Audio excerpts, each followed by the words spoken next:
रूस के राष्ट्रपति व्लादिमीर पुतिन ने यूक्रेन के साथ युद्ध का ऐलान कर दिया है। उनके इस ऐलान के बाद किसी भी वक्त रूसी सेना यूक्रेन में घुस सकती है। वहीं पुतिन ने उन लोगों के खिलाफ जवाबी कार्रवाई करने की कसम खाई है जो यूक्रेन में रूसी ऑपरेशन में दखलंदाजी करते हैं। पुतिन ने यूक्रेन की सेना से हथियार डालने की भी अपील की है। यूनाइटेड नेशंस प्रमुख ने रूसी राष्ट्रपति पुतिन से अपने सैनिकों को यूक्रेन पर हमला करने से रोकने की अपील की है। United Nations general secretary Antonio Guterres ने सिक्योरिटी काउंसिल की इमरजेंसी मीटिंग में रूसी राष्ट्रपति व्लादिमीर पुतिन से अपने सैनिकों को यूक्रेन में प्रवेश करने से रोकने के लिए कहा है। रूस ने पूर्वी यूक्रेन के अशांत क्षेत्र लुहांस्क और दोनेत्स्क को स्वतंत्र राष्ट्र घोषित कर दिया है और वहां अपनी सेना को भेजने के भी ऑर्डर दिए हैं। इस बीच बुधवार को कुछ प्रत्यक्षदर्शियों ने दावा किया कि उन्होंने रूसी सीमा की तरफ से दोनेत्स्क की ओर 2 सैन्य काफिलों को बढ़ते देखा है। मीडिया रिपोर्ट्स की माने तो आधुनिक सैन्य सामग्री से लैस इन काफिलों में सैन्य वाहनों पर किसी देश के प्रतीक चिन्ह नहीं है। रूस और यूक्रेन के बीच युद्ध जैसे हालात बन गए हैं। अलगाववादियों के कब्जे वाले पूर्वी यूक्रेन के शहर डोनेट्स्क में गुरुवार तड़के कम से कम 5 विस्फोटों की आवाज़ सुनी गई है। इसके बाद 4 सैन्य ट्रक घटनास्थल के लिए रवाना हुए हैं।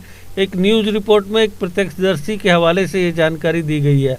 आपको यह भी बता दें कि संभावित रूसी हमले को ध्यान में रखते हुए यूक्रेन ने अपने कुछ एयरपोर्ट्स को बंद कर दिया है।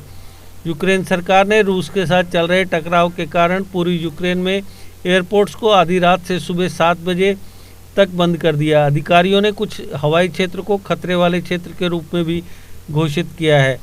एक न्यूज एजेंसी ने राजनयिक सूत्रों का हवाला देते हुए कहा कि यूनाइटेड नेशंस सिक्योरिटी काउंसिल 3 दिनों में अपना दूसरा इमरजेंसी सेशन आयोजित करेगी। इसमें यूक्रेन संकट पर चर्चा होगी। आपको बता दें कि सीमावर्ती क्षेत्रों के पास रूसी सैनिकों की तैनाती जारी है। रिपोर्ट के मुताबिक कीव के अनुरोध पर यह मीटिंग गुरुवार को भारतीय समयानुसार सुबह 8 बजे शुरू हो गई है। बुधवार को पूर्वी यूक्रेन के अशांत क्षेत्र में से रूस की ओर से 2 सैन्य काफिलों को दोनेत्स्क की ओर बढ़ने का दावा किया गया। कुछ मीडिया रिपोर्ट्स में बुधवार को प्रत्यक्षदर्शियों के हवाले से कहा गया कि एक काफिले में 9 टैंक और पैदल सैनिक शामिल थे, तो वहीं दूसरे काफिले में ट्रक और ईंधन टैंकर शामिल थे। आपको बता दें कि युद्ध की आशंका को देखते हुए यूक्रेन ने बुधवार को देश में 30 दिन की इमरजेंसी का ऐलान किया है। वहीं रूस ने अपने नागरिकों से यूक्रेन छोड़ने को कहा है। माना जा रहा है कि रूसी सेना पूर्वी अशांत क्षेत्र में अपने सैनिकों की तैनाती कर रही है, हालांकि अभी तक इसकी ऑफिशियल पुष्टि नहीं की गई है। यूक्रेन की पूर्वी सीमा पर गतिरोध जारी रहने पर इमरजेंसी को 30 दिनों के लिए और बढ़ाया जा सकता है। यूक्रेन के राष्ट्रपति व्लादिमीर ज़ेलेंस्की के हवाले से न्यूज एजेंसी ने कहा, रूस के अगले कदम की भविष्यवाणी मैं नहीं कर सकता हूं। यह अलगाववादी या रूसी राष्ट्रपति के व्यक्तिगत फैसले पर निर्भर करता है। इमरजेंसी के हालात का ऐलान करने के साथ यूक्रेनी राज्यों के पास अब ट्रांसपोर्ट पर बैन लगाने, महत्वपूर्ण बुनियादी ढांचे के लिए अतिरिक्त सुरक्षा और हमलों पर प्रतिबंध लगाने की शक्तियां हैं। कर्फ्यू और अन्य उपायों को लागू करने के बारे में क्षेत्रीय अधिकारी फैसला ले सकते हैं। इमरजेंसी के अलावा यूक्रेन से लड़ने की उम्र के सभी पुरुषों के लिए अनिवार्य सैन्य सेवा भी मांगी है। A school with a difference. Pratap World School with latest technology in teaching and learning.